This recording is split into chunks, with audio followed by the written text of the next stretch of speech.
제가 준비된 대통령이라고 말하는데 준비가 돼 있기 때문에 지금 그 말한 것입니다.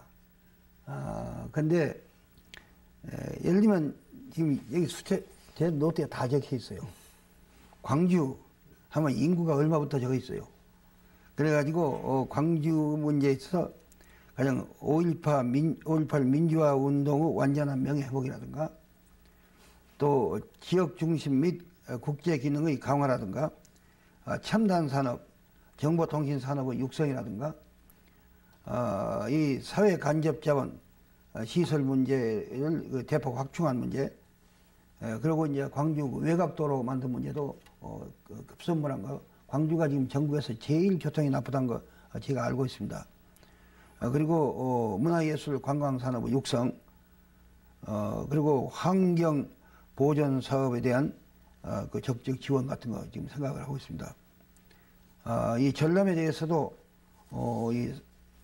제가 여러 가지 생각을 가지고 있는데 저장 다립도가 전람이 가장 빈곤합니다.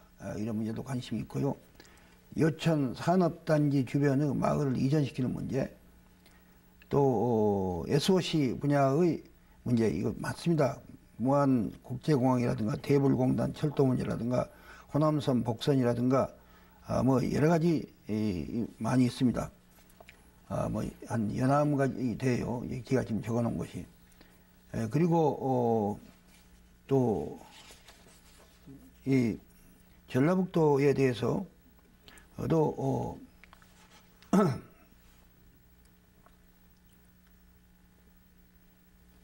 이 전라북도에 여러 가지 문제에 있어서 가장 긴급한 문제로서는 제가 비행장 건설 문제 아까 나왔는데 그것을 생각하고 있습니다.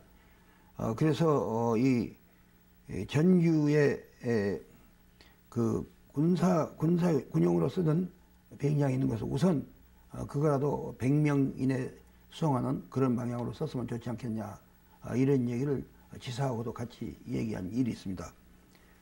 그리고 새만금 사업, 이것이 전북에서는 굉장히 큰 안건 아닙니까? 그래서 이 문제에 대해서도 사실 새만금 사업은 누구나 아다시피 제가 국회에서 굉장히 투쟁을 해가지고 예산을 얻어서 이것이 없어지려고 한 것을 살려서 지금 여기까지 왔는데, 이게 굉장히 서해안 시대에 유망한 지금 프로젝트인데 지금 제대로 안 되고 있습니다. 이거에 대해서 국가적 차원에서 전라북도를 위해서가 아니라 이거 중요하지 않는가 생각하고 있습니다. 그리고 지금 이 전라북도에 지금 나우코닝 회사, 세계 최대의 실리콘 업체입니다. 이거 지금 세계에서 오라고 뭐 난리예요. 중국산은 땅을 50년 동안 무상으로 줄 테니까 와달라. 또 말레이시아에서는 한국 땅값이 3분의 1로 줄 테니까 와달라. 근데 그 사람들이 지금 전라북도에서 매력, 이 말하자면 새만금의 매력 가진 것은 우리가 우수한 인재를 가지고 있어요. 그래서 그 인재가 그걸 활용하면 여기서 희망이 있다. 이거 영입한 것은 우리 국가적으로도 굉장히 이건 큰 말하자면 이득이 됩니다. 그래서 잠깐 한 말씀 드리겠습니다. 예. 진행과 관련해서 한 말씀 예. 드리겠습니다. 이 김 후보께서는 지금 진도가 너무 빨리 나가시지 않는가 하는 그런 생각이 듭니다. 지역 현안에 관한 질문들은 저희들이 또 추후에 마련해가지고 있습니다. 예. 그래서 조금 후에 구체적으로 질문을 드리기로 하겠습니다. 그래서 그런 것을 생각하고 있고, 그럼 제주 문제는 이 다음에 질문해 주시면 네. 제가 이 얘기를 하겠습니다. 네, 방금 그 말씀하셨는데요. 네. 그 공업화 측면에서 제가 한 가지 여쭤보도록 하겠습니다. 물론 방금 전반적으로 말씀을 하셨기 때문에 제가 좀 더 구체적으로 묻고자 하는 것입니다. 이 지역이 외형적으로 보면 공업화 면에 있어서는 기초를 닦고 있는 것은 사실로 보입니다. 왜냐하면 대불공단이나 율총공단 등 공업단지는 들어서 있습니다. 하지만 그 공업단지 그 안을 들여다볼 게 같으면 용지 분양률이 아주 저조하다거나 또 입주업체 유치가 저조하고 또 공장 가동률도 아주 저조합니다. 이런 원인이 사회간접자본 시설의 부족 등이 지적되고 있는데요.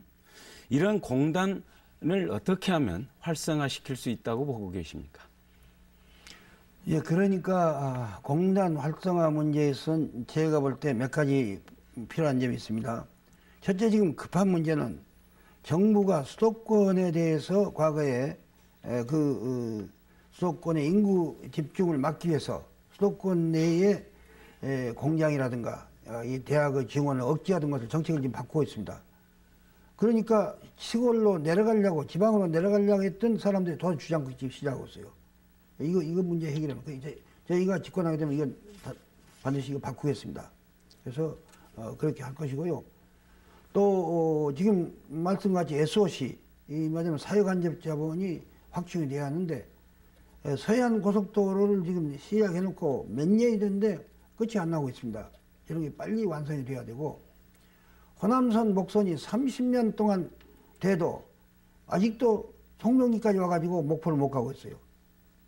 아마 거북이가 대전서 걸었어도 30년이면 몇 번 왔다 갔다 했을 것입니다.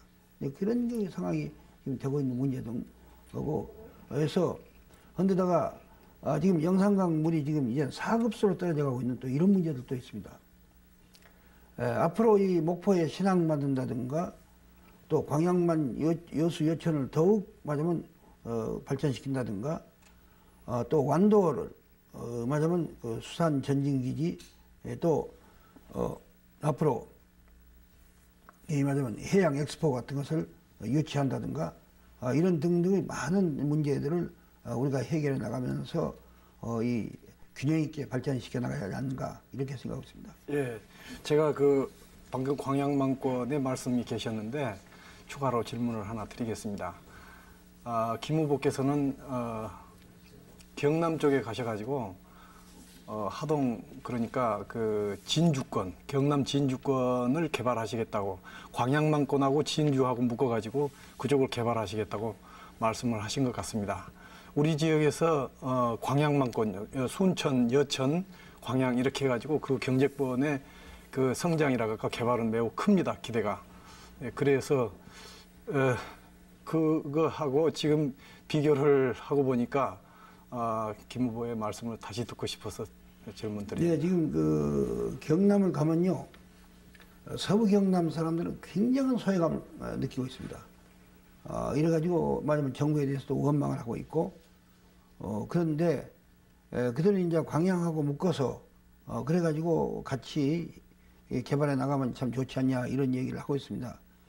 저는 그 문제가 가능성이 있고 타당성이 있다면 그렇게 한 것은 이 양쪽 지역의 경제 발전에도 도움이 되지만 이것은 또한 말하자면 그 양 지역 화합에도 크게 도움이 된다. 국가적으로도 이거 유용한 일이다. 이런 생각 가지고 있습니다. 그리고 어떻게 생각하면 광양 쪽이 그쪽하고 연결하면 이쪽이 소홀히 되지 않겠냐 생각했지만 그렇게 연결하면 이쪽이 말하자면 순천, 여수 이거에 저기 진주까지 또 연결되는 전체가 연결되는 광양만이 아니라 그렇게 해도 서로 경제권이 확대되고 서로 협조해 나갈 수 있습니다. 지금은 아시다시피 교통이 굉장히 발달되었고 도로도 좋고 또 통신도 좋고 있기 때문에 이런 그 방향으로 해서 큰 경제권 여수, 순천 다 포함해서 그렇게 나갈 수 있는 또 그렇게 될 수밖에 없을 것입니다. 어떻게 광양만 딱 잘라놓고 하겠습니까? 그래서 그렇게 하면 오히려 더 도움이 될 수도 있다. 이렇게 생각합니다. 네. 최근에 그 정부는 수도권 정비계획법 시행령을 개정함으로써 수도권 내 그 공장을 짓기가 굉장히 수월해졌습니다. 또 게다가 그린벨트를 완화시킴으로써 더욱더 그런 규제 완화 조치가 이루어졌는데 이런 규제 완화 조치가 지역의 균형 발전에 미치는 영향은 어떤 것이라고 생각을 하십니까? 이건 아주 좋지 않습니다. 그런 그 수도권 정비법을 이거 개정해서 수도권을 다시 확충시킬 수 있게 한 것은 이건 가뜩이나 우리나라를 맞으면 사람을 보면 이 머리가 아주 그 가분 수준으로 큰 가분수가 이렇게 돼 있는데 그냥 쓰러질 정도로 지금 돼 있는데 뭐 주택, 교통, 환경, 범죄 모든 문제가 그렇게 됐는데 왜 그런 짓 해야 됩니까? 그래서 이건 절대로 안 됩니다. 더구나 지금 지방화 시대예요. 지금 지방화 시대입니다. 지방이 커져야 합니다. 수도권만 커지면 이 나라가 절대로 그 21세기에 말하자면 정리해 나갈 수가 없습니다. 그래서 저는 그런 법을 안 된다고 생각할 뿐 아니라 이 지방의 큰 산업 시설, 공장을 가지고 있는 그런 기업들은 지방에 내려가도록 해야 합니다. 지방에 있는 은행들은 대형화시키고 또 필요하면 서울에 있는 은행을 내려오게 만들어서 기업들이 서울 안 가도 여기서 돈을 빌려 쓰게 만들어야 합니다. 그 정부 권한은 이 정부가 계획하고 국가안보라든가 이런 뭐 사회보장이라든가 이런 특별히 필요한 말하자면 범죄 수사라든가 빼고 이 집행 업무는 거의 전부 지방으로 넘겨줘야 합니다. 이렇게 해서 모든 활동이 권력도 지방에 있기 때문에 지방정부하고 상대하면 되고 돈도 지방에 있기 때문에 지방은행하고 상대하면 그렇게 되면 서울로 가려도 가지 않습니다. 이렇게 해서 하고 대학도 가능하면 지방으로 모두 분산해 나가는 이런 조치를 취한다고 생각합니다. 이거는 서울이나 수도권이 가지고 있는 모든 지금 문제점, 포화 상태, 교통, 주택, 환경, 범죄, 뭐 여러 가지 문제점뿐 아니라 국가 안보 차원에서 그렇습니다.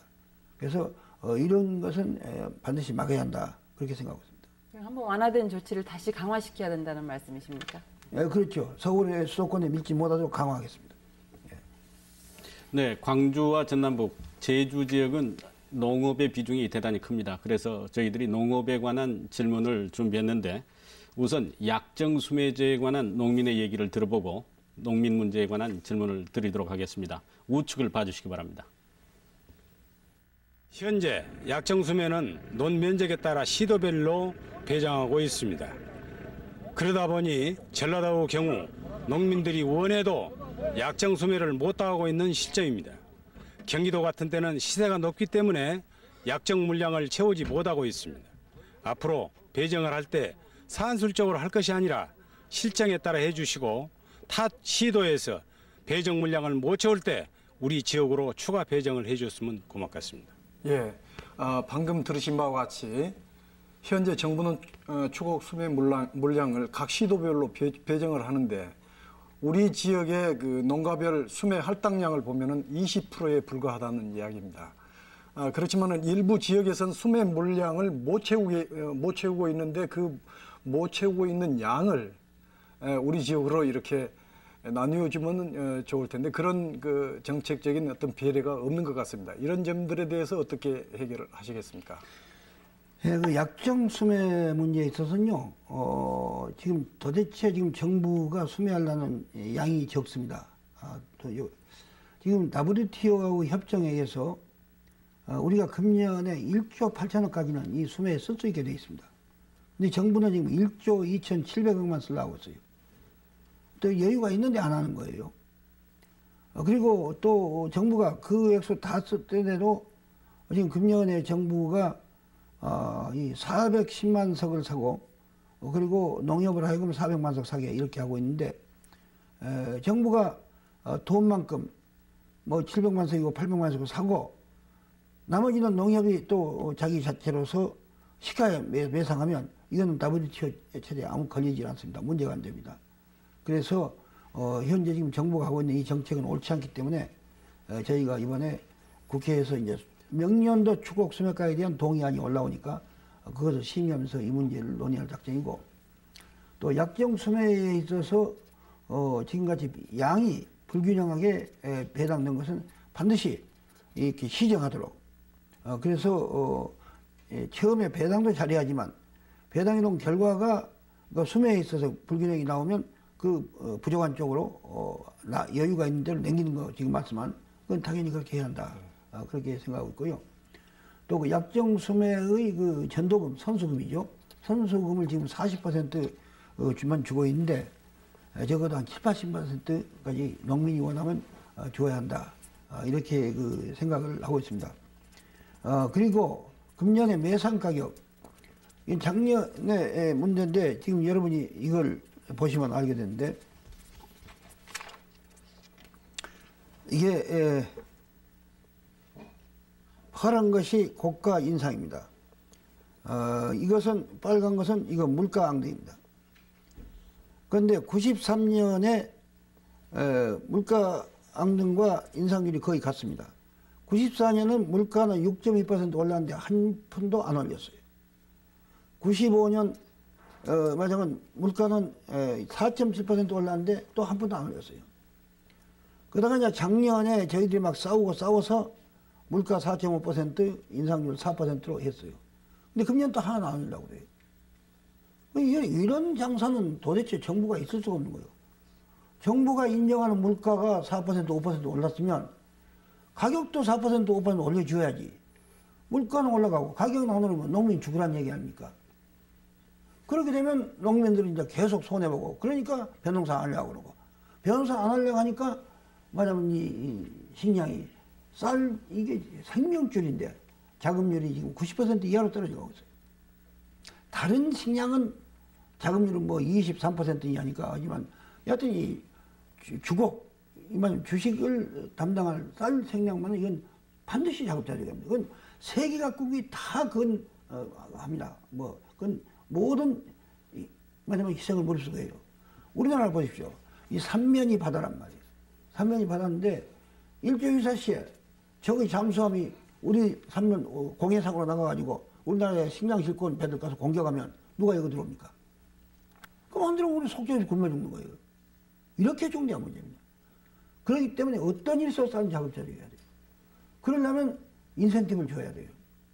농사라는 것은 근대 산업이 아닙니다. 농사를 근대 산업과 똑같이 취급해서는 안 돼요.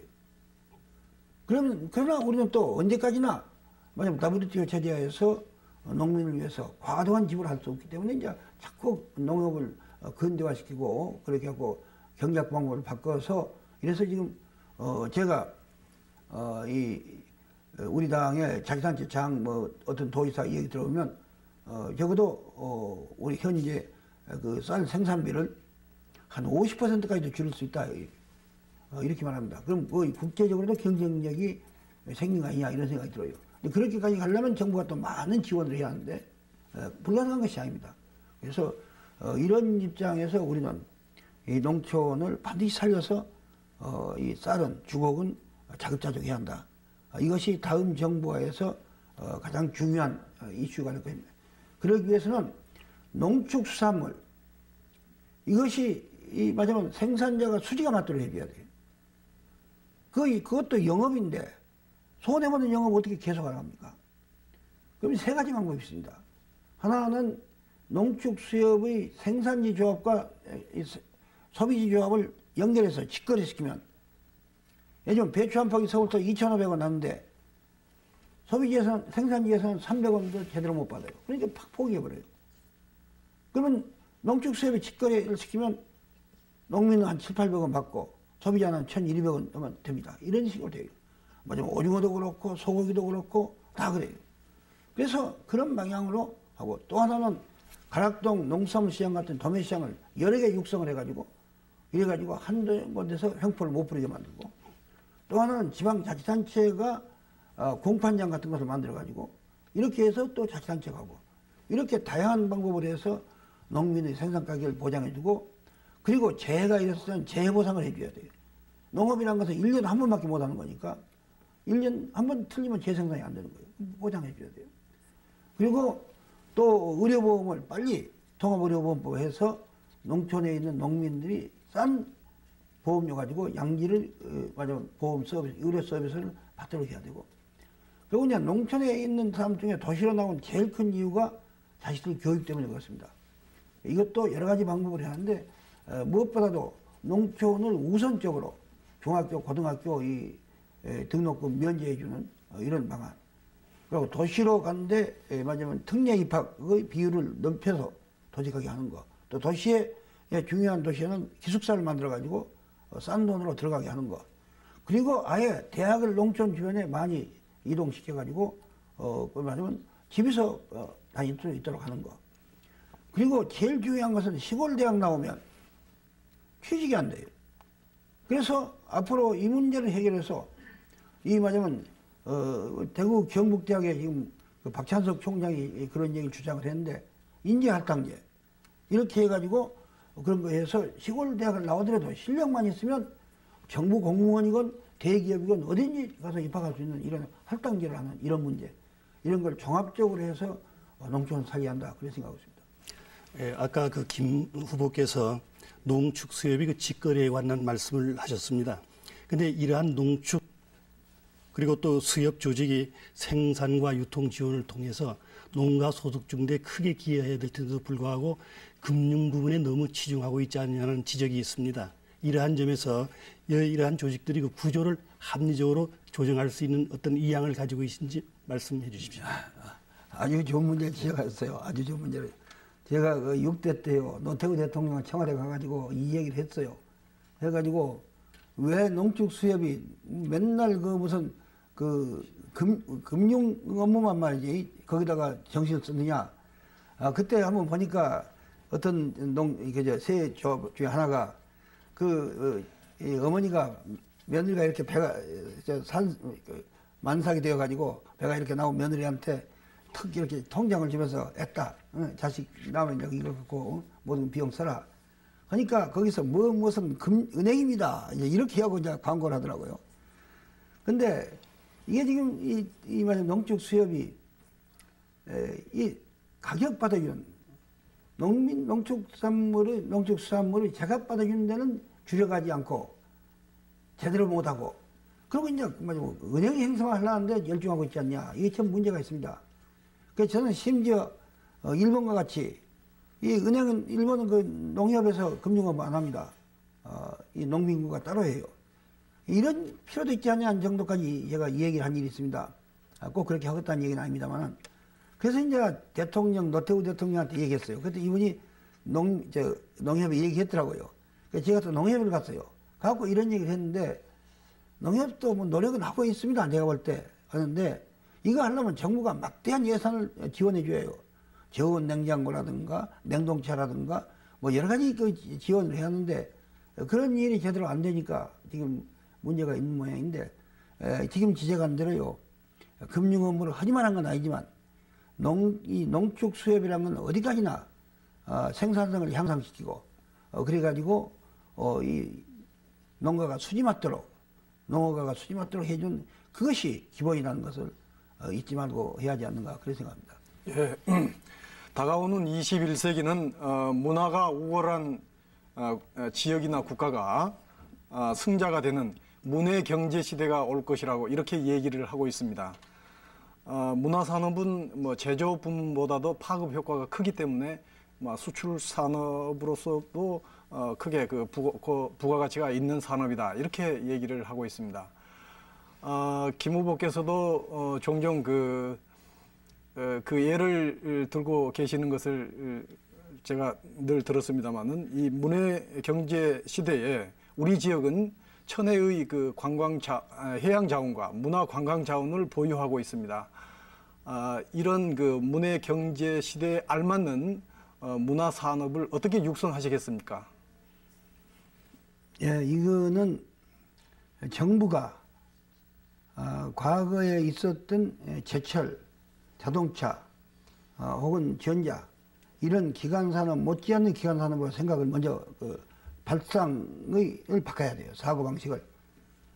그래서 이건 기간산업입니다. 이제 20세기는 경제와 군사력이 국력이었지만 21세기는 경제와 문화가 국력이에요.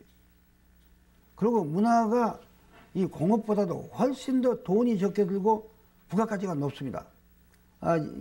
이미 들으셨겠지만 제가 항상 한 말인데 스필버그 감독이 만든 주라기 공원 하나 그것이 국내에서 미국 국내는 다치고 그 해외에서만 8억 5천만 불을 벌었어요. 8억 5천만 벌려면 우리나라 자동차 150만 대 수출해야 돼요. 1년 걸려도 안 돼요. 거대한 공장 세우고 수십만 명의 인력이 동원한데 일개 영화 감독이 머리에서 나와가지고 이게 요만한 그 비디오 테이프에 들어간 그거 하나 가지고 그렇게 돈 벌었어요. 지금 세상이 그렇게 됐어요. 하드웨어 시대부터 소프트웨어 시대. 그리고 공업사회로부터 지식사회. 과거에는 눈에 보이는 그런 그 물질이 경제의 그 기본 자료였는데 이제는 머릿속에 있는 지식이 기본 자료라는 것을 우리가 다 알고 있습니다. 전혀 세상이 바꿔지고 있어요. 그리고 같은 생산을 하더라도 같이 100억 원어치를 생산하더라도 그 부가가치는 전혀 달라요. 5배, 10배 달라요. 그렇기 때문에 돈 많이 벌어야 이기는 것이지 수출 많이 했다든가 생산 많이 했다고 이기는 거 아니에요. 또 시대가 달라졌어요. 그래서 이렇게 하려면 문화를 해야 하는데 우리 한국 사람은 문화민족입니다. 문화민족이기 때문에 중국 문화를 받아들여 가지고 우리 걸로 재창조해서 이 민족이 살아남았어요. 중국 문화 받아들여갖고 재창조 못한 몽고족은 반쯤이 중국화 되었고 만주족은 거의 전부가 중국화 되어버렸어요. 우리는 중국서 불교 받아들이면 해동불교 만들었고 중국서 유교 받아들이면 조선유학 만들었어요. 이런 민족입니다. 21세기는 우리 민족의 시대예요. 잘 누구나. 이게 이제 여기에 문제는 국민이 이렇게 우수합니다. 지도자가 이제 문제예요. 근데 여러분이 보셨겠지만 우리나라 축구팀 지금 연정연승하고 있습니다. 근데 10개월 전까지는 연정연패했어요. 근데 똑같은 축구 선수들 한두 사람 바뀌고 안 바뀌었어요. 그랬는데 왜 연정연승하냐? 감독이 제대로 올라와서 차범근 감독이 이걸 끌고 가는 거예요. 우리 국민이 지금 굉장히 우수한 국민이에요. 지적으로 보나 모든 것에서 성취도도 강하고 저출률도 높고 뭔가 아주 건전하게 하려는 생각이 강해요. 여기에 이번에 대통령 하나만 제대로 내놓으면 대통령하고 이 우수한 국민이 결합되면 마치 차범근 감독하고 우수한 그 선수들이 결합되니까 연전연승하듯이 우리는 연전연승해서 국제적으로 머지않아서 미국, 일본, 중국, 독일과 더불어 세계 5대 강국에 들어갈 수 있다. 이렇게 생각해서 이 문화가 얼마나 중요하다는 것을 이런 것도 끌고 나가는데 도대체 대통령이 문화가 중요한 것을 알아야 돼요. 문화가 이렇게 이마저면 과거와 같이 삶의 질만 높이고 또 우리 마음을 풍요롭게 하는 그게 끝이는 게 아니라 물론 그것도 하지만 이렇게 기간산업으로서 중요하다는 거. 이래가지고 문화인들에 대해서 아낌없는 지원을 하는 동시에 간섭해서는 안 돼요. 문화는 간섭하면 발전 안 돼요. 이렇게 해서 문화 한국을 이제 우리 기회가 왔어요. 그래서 그런 걸 창조해 나가야 하지 않는가 이렇게 생각하고 있습니다. 네, 다음은 저희들 그 지역 현안으로 넘어가게 됐습니다. 지역 현안으로 넘어가기 전에 마치 토론회에 나오셔서 질문에 대한 답변을 하시는 게 아니라 초청 강연에 나오셔서 강의하시는 것 같은 그런 느낌을 줍니다. 어떻습니까? 자민련과 합의한 정치 일정에 의하면은 2년 3개월에 만약 당선되신다면은 2년 3개월의 대통령 재임 기간 여러 가지의 포부를 폈는데 너무 짧지 않습니까? 간략히 말씀해 주시기 바랍니다. 네, 그런 점이 있습니다. 있는데 하나 아셔야 할 것은 자민련과 손잡고 5년 집권한 것이 2년 반 집권한 것이 아닙니다. 내각 책임제에서 똑같이 대등한 지분을 가지고 들어가게 됩니다.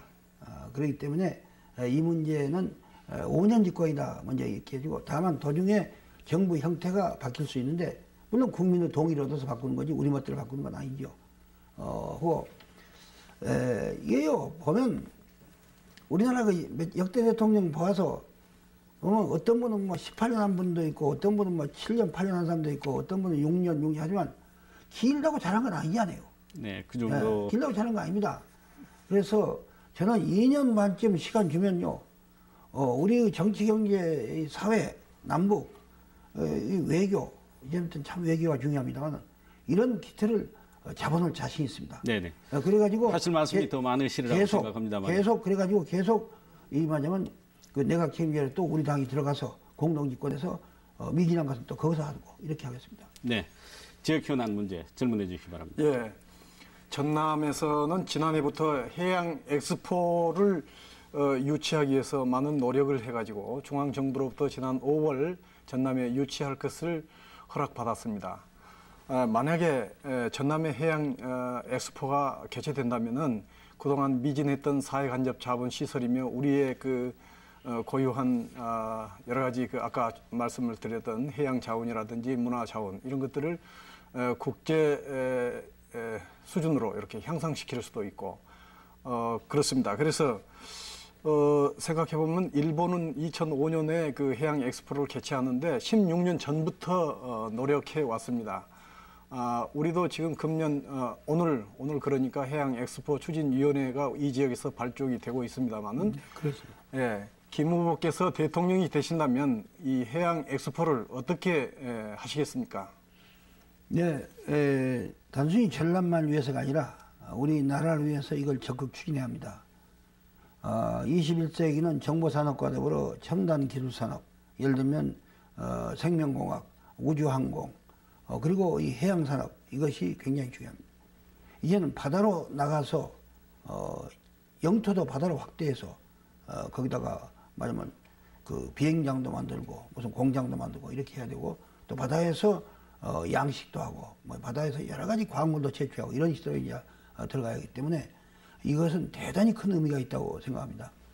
그래서 우리가 이 역사를 보면 장보고 장군 이후는 별로 이게 해양에 대해서 큰 관심 안 갖다가 이순신 장군이 이제 나오셨는데 여하튼 이제는 우리 민족이 좀 바다에 대해서 많은 관심을 가질 그런 때가 왔다. 그래서 이것을 계기로 해서 그 해양 항국 이런 것을 건설하는 그러한 그 좋은 계기로 삼아서 정부가 적극 이것을 육성하고 추진시켜 나가야 한다. 그렇게 생각하고 있습니다. 제주도에는 1948년부터 5년에 걸쳐서 4.3 사건이 진행이 되었습니다. 이 사건으로 인명피해만도 최소한 27,000명에 이를 정도로 제주도 그 최대의 비극이었습니다. 그러나 아직까지도 진상이나 그 피해 상황이 구체적으로 밝혀지지를 못합니다. 그리고 주민들 간의 그 갈등도 완전히 치유가 되지를 않아서 사회 통합에 문제가 되고 있습니다. 때문에 진상을 정확히 밝히고 또 특별법을 제정을 해서 피해 주민들에 대한 명예회복 또는 그 피해를 보상해 줘야 될 것이 아닌가 하는 지적이 오래전부터 있어 왔습니다만 아직까지도 그 가시적인 성과는 거두어들이질 못하고 있습니다. 이 4.3 문제 해결 방안에 관해서 말씀해 주시기 바랍니다. 예, 제가 그 제주 갈 때마다 또 그런 얘기도 듣고 저도 또 같은 민족으로서 가슴 아프게 생각하고 있습니다. 그래서 이 돌아가는 영혼 그리고 가족들을 위해서도 진실은 진실대로 그렇게 해서 밝히는 이런 일이 꼭 있어야 한다. 억울한 것은 누명을 벗겨줘야 되고 또 잘못된 것은 잘못된 대로 우리가 또 정확히 기록을 해야 되고 이렇게 하지 않냐. 이렇게 생각을 해서 4.3 사건 이 문제에 대해서는 그러한 분명한 진상 규명이 있어야 한다. 누구를 처벌하고 누구를 비난하기 위한 목적이 아니라 진실을 밝혀가지고 돌아간 분들의 영혼에 대해서 위로가 되고 또 제주 도민들의 마음의 응어리를 씻어주어가지고 민족이 단결하고 화해하는 계기를 만들어야겠다. 이런 문제는 거창에도 있었습니다. 그래서 우리는 과거 역사에 매몰된 잘못된 일은 하나하나 진실을 밝혀야 하지 않냐. 다시 말하지만 누구를 처벌하기 위한 목적이 아니라 또 물론 처벌할 법적 근거도 없습니다만 이제 시효가 넘어서 없습니다만 여하튼 진실을 밝혀야겠다 그렇게 생각합니다. 예, 또 하나 제주 문제를 여쭙겠습니다. 현재 그 제주도 개발은 제주도개발 특별법에 의해서 추진이 되고 있습니다. 근데 이 특별법이 2001년을 효력기간으로 하는 한시법입니다. 그런데 이 법이 막상 그 제정된 다음에 사회경제적 여건이 그 변화를 수용을 하지 못하고 이에 적극적으로 부응을 하지 못하고 있습니다. 때문에 이 법을 개정을 해서 제주도 그 개발 사업을 보다 효율적으로 추진해야 되겠다고 하는 그러한 그 견해들이 많이 나오고 있습니다. 또 하나는 이 법의 그 효력 기간을 적어도 한 10년 정도 연장할 필요가 있지 않겠느냐 하는 내용까지도 나오고 있습니다. 근데 지금 그 새정치국민회의 그 전신인 그 민주당 당시 1991년이 되겠습니다만은 이때는 상당수의 그 제주 그 도민들과 더불어서 이 법 제정에 반대를 했던 걸로 알고 있습니다만은 이번 그 제주도에서 일고 있는 개정에 대해서 어떤 그 생각을 가지고 계신지 말씀해 주십시오. 예, 그것에 앞서서요. 제가 하나 재밌는 것을 보여드리고 싶은데, 예, 이거 보십시오. 이게, 뭐냐면, 제주도입니다. 이 동북아시아, 이 동남아시아, 이 제주도가 중심이에요. 해서,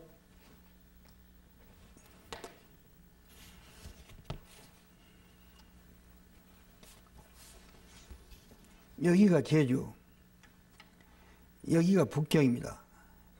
여기가 상해예요. 여기가 홍콩입니다. 여기가 해남섬입니다. 여기가 대만입니다. 여기가 발리섬입니다. 여기가 오키나와입니다. 그리고 여기가 하와이입니다. 여기가 고베고 여기가 도쿄입니다. 완전히 가운데예요. 제주도 위치가. 지도를 거꾸로 해놓고 보니까 이렇게 나와요. 그래서, 근데 이 제주 관광객을 보면 이렇게 지금 국내 관광들은 객들은 상당히 늘어났는데 해외에서 온 관광객이 아주 적습니다. 작년에 불과 20만이에요. 전체 관광객 414만 중에서. 그래서 이거는 제주도가 이 전문가들의 견해에 의하면 세계에 유례가 없는 그런 우수한 관광의 자원과 풍경을 가지고 있는데 결국은 거기에도 역시 SOC 이런 문제 좀 비행장이 아주 빈약하고 또 제주도에서 뭐 북경이라든가 상해라든가 하와이라든가 이런 데가 직항로도 없고 사람들이 올 수가 없죠. 일본 간 것도 아주 빈약하고 이런 상태 이런 면들이 있어서 공항 문제 또 도로도 더 많이 해서 지금 교통체증을 메게 하는 문제 그리고 이 골프장 같은 것도 제가 알기로는 제주도에 5개밖에 없는데 일본은 골프장이 1,300개 있습니다. 일본 사람들이 지금 제주 와서 골프 치려면 3개월 전에 와서 부킹해야 돼요. 저는 골프 못 칩니다만은 이래서 오고 싶어도 못 와요. 오고 싶어도 못 와요. 이 제주는 앞으로 좀 정말 본격적으로 개발을 해가지고 이렇게 해나가야겠다. 그래서 그런 그 법률을 단순히 연장이나 이런 것이 아니라 좀 더 내실 있게 해가지고 제주도 종합적인 개발 이 문제에 대해서 이거는 국가의 큰 이익을 위해서 이게 동시에 제주도에서 노비자로 들어갈 수 있게 하고 제주도 전체에서 말하자면 물건 살 때는 필요하면 노택스로 해서 이렇게 하고 이래가지고 제주도를 제2의 홍콩이나 제2의 마카오 이런 식으로 해가지고 이 같지만 세계 각국에서 몰려들게 이렇게 하는 그런 우리가 지금 좀 큰 시야를 가지고 이 제주 문제를 다뤄야 하지 않는가 그렇게 생각하고 있습니다. 네, 이 답변이 갈수록 더 길어지시는 느낌이 있습니다. 2분 이내로 간략히 답변해 주시기를 바랍니다. 네. 다음 질문 해주십시오. 네, 오른쪽 도표를 좀 봐주시죠. 이 전북의 새만금 간척 사업 그 도표입니다. 이 부안과 공산 열도, 이 군산을 잇는 이 새만금 종합개발 사업은 이 여의도 면적의 이 140배에 해당하는 1억 2천만 평의 이 세계적인 국토 확장 사업인데요. 사업이 진행된 지 6년이 지나고 있고 2004년에 공사가 이제 끝나게 되어 있습니다. 이 새만금 사업은 이 모든 전북인의 이 기대와 우려 속에서 공사가 진행되고 있는데요. 앞에서 이 김 후보께서 이 새만금 사업의 중요성에 대해서 잘 알고 계시니까 아마 기대는 충족이 되리라고 생각이 듭니다. 그러나 한 가지 우려가 되는 것은 이 33km에 달하는 그 방조제가 완공되는 경우에 그 안에 지금 현재 경기 시화호의 8배에 해당하는 새만금호가 만들어지게 됩니다. 그래서 이 방조제 안쪽으로 오폐수가 쉴 새 없이 지금 유입되고 있는데요. 이 수질 오염에 대한 우려가 굉장히 높습니다. 지금은 바다로 오폐수가 빠져나가니까 문제가 안 되는데 이 장차 이게 갇히게 되면은 방조제가 완공되면은 이 시화호의 재판이 될 것이 뻔하지 않느냐 이런 우려가 굉장히 높은데 이 김 후보께서는 이 새만금호에 제2의 시화호가 되지 않도록 하기 위해서 어떤 대책을 강구하시겠습니까? 네, 제가 들으니까 그 오폐수가 시화호에 비해서 한 1.5배 이런 정도로 많이 그 유출이 되고 있다고 합니다. 그래서 지금 앞으로 경제 건설은 새만금이고 어디를 막론하고 이 환경 문제하고 경제 건설이 꼭 병행을 해야 합니다. 병행하지 않으면 생태계도 파괴되고 또 우리에게도 나중에 그것을 추후로 수습하려면 돈이 더 많이 들고 이렇게 돼서 환경 문제 해결이 바로 경제 건설하고 직결된다는 저렴한 경제 건설하고 직결된다는 이런 생각 가지고 해나가기 때문에 다음 정부는 완전히 그 발상이 다르기 때문에 해야겠습니다. 그리고 이대로 가면은 전 국토가 아주 황폐하고 오염되고 이렇게 해가지고 무엇 때문에 경제 건설인지 목적을 모를 그런 거 우리가 고통 속으로 들어가게 되고 이미 들어가고 있습니다. 우리 사람만이 아니라 지금 얼마나 많은 날짐승과 얼마나 많은 물고기들이 사람 때문에 떼지고 마고 있는가. 이런 우리 그 참 자연에 대한 우리 죄를 반성하고 이래가지고 지구를 어머니로 생각하고 자연 만물을 형제 자매로 생각하는 그러한 정신에 입각해서 환경 문제를 최우선적으로 해결해 나가야 한다고 생각하고 있습니다. 네, 그 두 번째 전북의 문제인데요. 이 동시에 우리 전북의 문제이기도 하지만 한미 간의 문제이기도 합니다. 이 최근에 그 군산 비행장을 사용하는 민항기들이 이 비행기 이착륙 시마다 이 미군에 돈을 내고 있습니다. 그런데 미군이 돈을 이번에 3배를 올렸습니다. 그래서 이 우리가 미군 기지 사용료를 전혀 받지 않고 있는데 거기다 돈을 낸다는 게 더군다나 갑자기 임금 돈을 올린 거에 대해서 그 지역, 군산 지역 주민들이 많이 항의를 하고 있고, 그런데 미군은 이거는 한미 간의 행정협정의 문제다 이렇게 이야기하고 있습니다. 차제 우리나라의 이 불평등한 한미 행정협정 좀 어떻게 좀 고쳐보실 생각은 없으신지요? 예. 군산 문제는 그건 좀 처음 듣는 얘기라서 잘 모르겠는데요. 근데 한미 행정협정을 고쳐야 한다. 이것은 뭐 아주 급선무입니다. 그런데 그 미국 측에서 한미 행정협정을 고치지 않는 큰 이유가 한국의 말하자면 그 공권력, 수사기관이나 재판하는 기관이나 이런 데 대한 그 믿음이 가지 않는다. 뭐 이런 것이 지금 문제가 되어 있습니다. 그래서 새 정부가 들어서면 그러한 좀 완전한 검찰의 중립, 또 재판에 대해서 어떠한 권력의 영향도 없는 그러한 사법부 독립, 이걸 철저히 보장해가지고 이렇게 해도 또 딴 얘기 하겠느냐 하면서 이 문제를 풀어나가야 한다 생각하고 있습니다. 네, 짧게 퀴즈 형식으로 여쭤보겠는데요. 네. 지금 상무 신도심이 들어서 있는데 학교가 들어서기 어렵습니다. 그 이유가 무엇이라고 생각하십니까? 어디요? 상무 신도심이 지금 개발되고 있는데 구상무대 상무요? 지역에. 네. 예. 근데 학교가 들어서기 어려운 지역이거든요. 그 이유가 무엇이라고 생각하십니까? 학교 넣으면 돈벌이가 안 되니까 그런 거 아닙니까? 아, 네. 그건 지금 이제 뭐 김 후보께서 잘 아시겠다시피 광주 공항이 있고 또 그 공군기지가 있기 때문에 거기에서 계속적으로 전투 비행을 하는 비행기의 소음, 또 이제 민간 항공기의 소음, 그래서 이런 소음 문제로 인해서 지금 뭐 소강로 굴뚝 높이가 낮아진다거나 또 학교도 들어서지 못하는 그런 지역으로 되어 있습니다. 그래서 주민들의 고통이 굉장히 심한데 광주 공항의 이전 문제에 대해서 혹시 계획을 갖고 계십니까?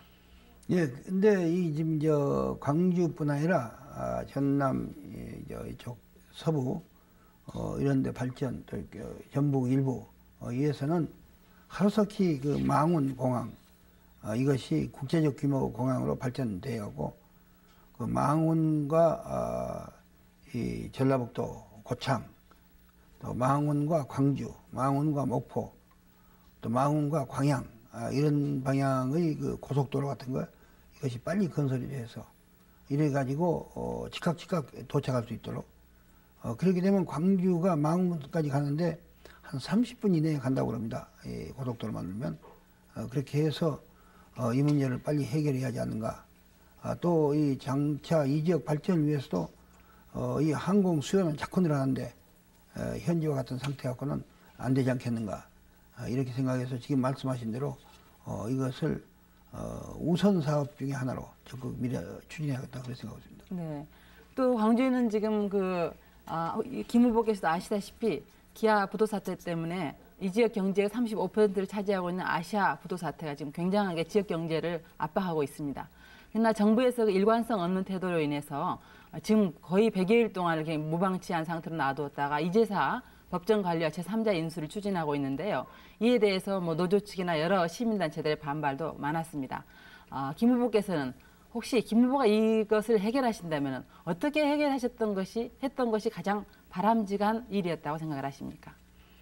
예, 제가 어떻게 해결한다는 것보다는 이제 먼저 정부가 이것을 3개월 이상이나 끌어가지고 이렇게 우리 경제 전체를 참 미안한 말이 좀 골병들게 만들었습니다.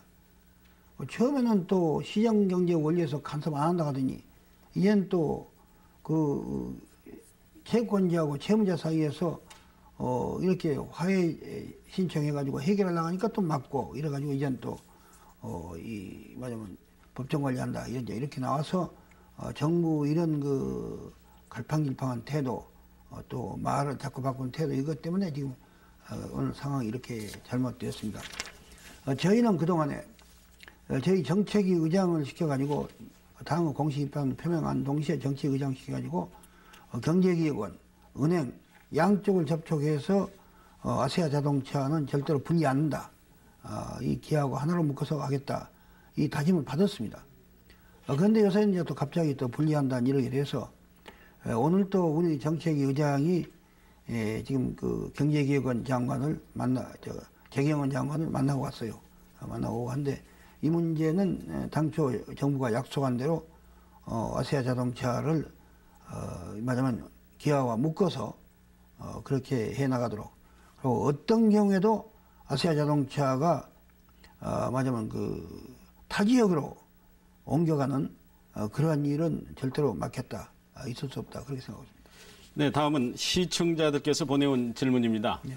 2분 이내로 가능하시면 답변을 좀 짧게 해주시면 지금 진행에 도움이 될 것 하려고 같습니다. 애쓰고 있습니다. 네, 감사합니다.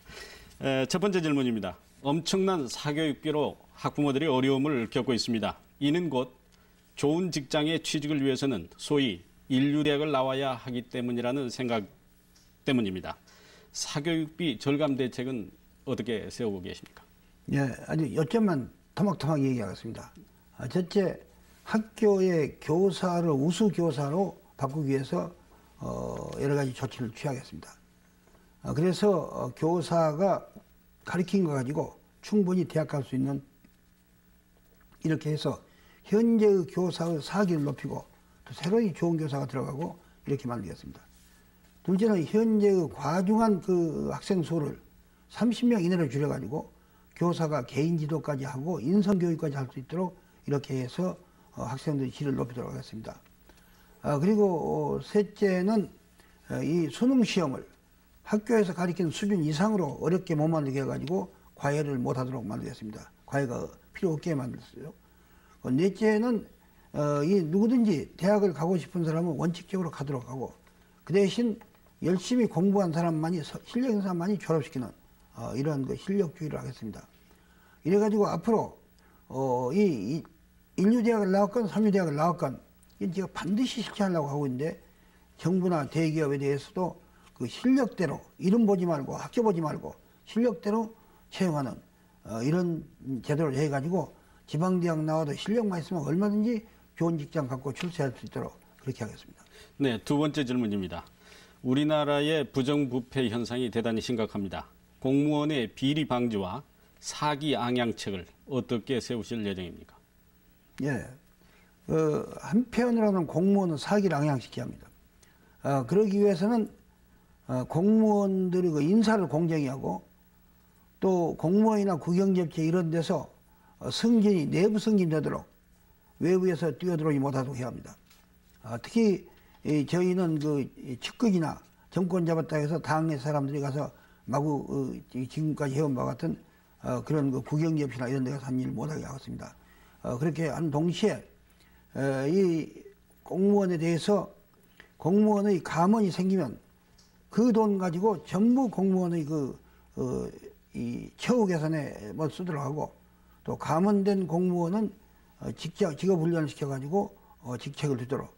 그러나 우리나라 같이 사회보장 제도가 제대로 안 돼 있고 또 공무원이나 모든 사람들이 한 직장에 평생을 사는 그러기 때문에 그 점은 그런 노동의 마지막 노동력의 유연성 문제는 매우 심중히 그렇게 하도록 그렇게 해서 해나갈 작정입니다. 네, 시청자 질문 여기서 마치고 다음 질문으로 넘어가도록 하겠습니다. 네, 김 후보께서는 그 세대 교체론 주장에 대해서 노장층의 세대 통합론을 주장하고 계십니다.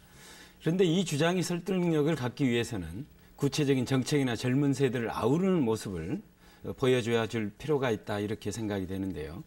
이런 점에서 21세기 국가 발전과 또 지역 발전을 이끌 참신하고 전문성을 지닌 청년 세대 육성에 지역 주민들의 관심이 매우 높습니다.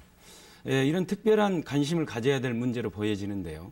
김 후보께서 구체적 방안을 밝혀주시기 바랍니다. 예, 아주 좋은 말씀입니다. 그래서 저희 당은 각종 대회에는 이 40세 이내의 젊은이가 꼭 이하리 대의원으로 나오도록 만들고 있습니다. 그리고 우리 당에서는 젊은 세대들을 대거 기용해서 공천해가지고, 여러분이 아시다시피 지금 우리 당 그 젊은 사람들이 국회에서 완전히 주도권을 갖고 일하고 있습니다. 작년에 국회 우수한 의원을 뽑을 때 30명, 상위 30명 중에 26명이 우리 당 사람인데 주로 젊은 의원들이었습니다.